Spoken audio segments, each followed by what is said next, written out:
Շնորհակալություն առաջին արձագանքը միայն, որը բովանդակային որոշակի նկատառումներ ունեմ, նախ ուզում եմ ասել, որ Genesis Armenia ուղեղային կենտրոնը եւ Հայաքվեն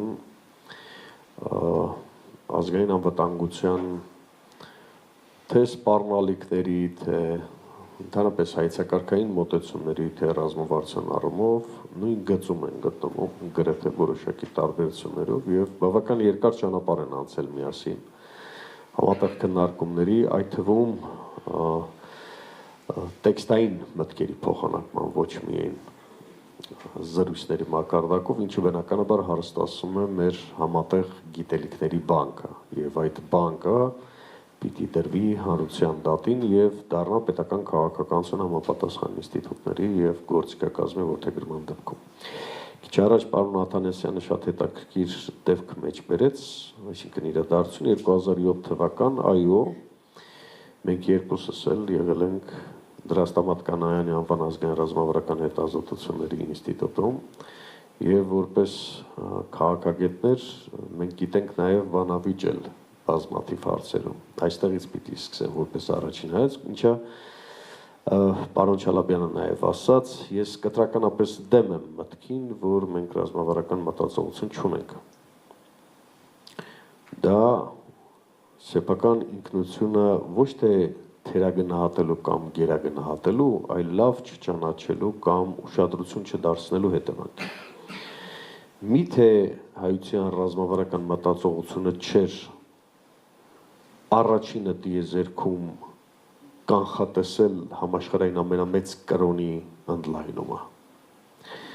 Միթե մի ամբողջ ազգի գոյութենական առանցքը գրերի գյուտը ամենամեծ ռազմավարական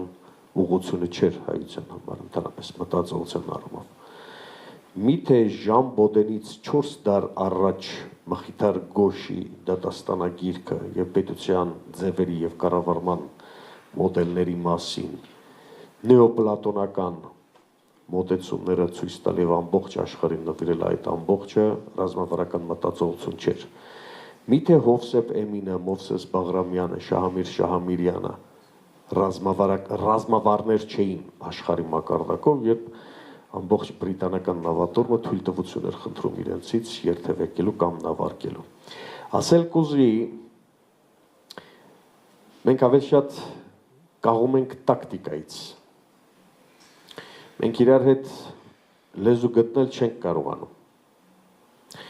Այս ռազմավարության հայեցակարգը, որը գրված է, դրա վառ ապացույցն է, որ մենք կարող ենք շատ լավ հեռանկարային մտածել, թե ինչպիսին պետք է լինի,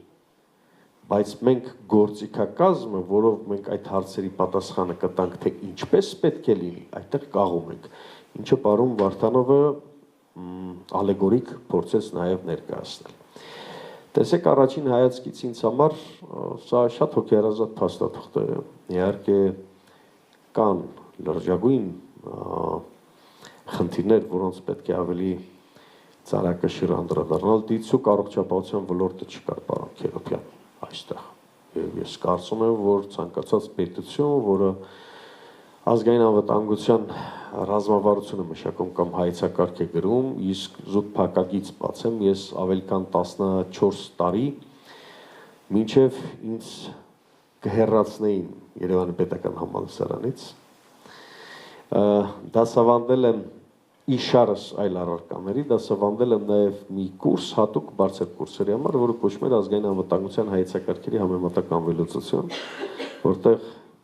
Ճապոնիայից մինչև Միացյալ Նահանգներ, իտալական տարբերակ, ինձ հետաքրքիր տարբերակներն եմ ասում, հա։ Իսրայել, Թուրքիա, Իրան, ի վերջո այդ բոլորի վերաբերյալ մասնագիտական խոր գիտելիքներ եմ կարողացել ձեռք բերել եւ ինչն է ընդհանուրը, հա, փորձեմ ընդհանուրը ներկայացնել այդ հայեցակարգերի կամ ռազմավարությունների։ Հետ կոնֆլիկտային կամ հետ պատերազմական երկրի անվտանգային դոկտրինը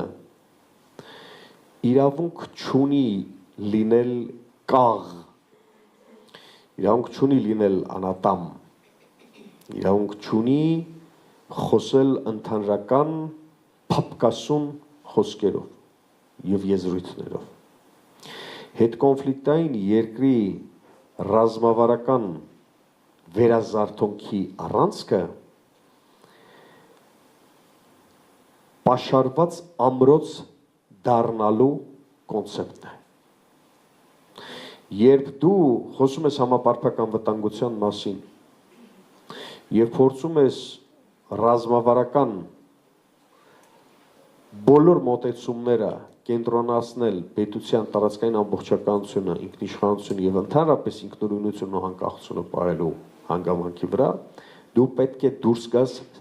սիմետրիկ ստանդարտ մոտեցումներից։ Ես կարծում եմ, որ նմանատիպ